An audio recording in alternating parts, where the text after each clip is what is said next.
Nay, si tatay may kausap na ibang babae. Ang sweet nila. Ha? Asan tatay mo? Nandun po siya, Nay. Oo, sige, kita tayo mamaya. Hoy, sino kausap mo? Kaibigan ko lang sa trabaho. Ganda na bracelet mo eto. Binigay lang ng kaibigan ko.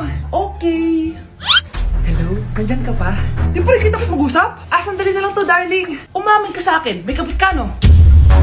Ako may kabit? Nagpapatawa ka ba? Siguraduhin mo lang. A few moments later. Uy, Mare! Uy, anong balita? Tignan mo yung bracelet na binigay sa akin ng boyfriend ko. Wow, ganda! Ganda, di ba?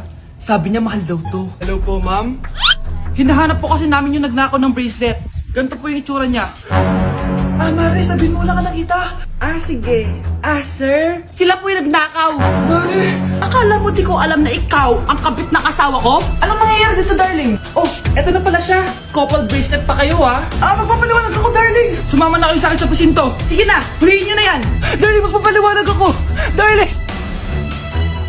Walang hiya ka! Magbabayad ka!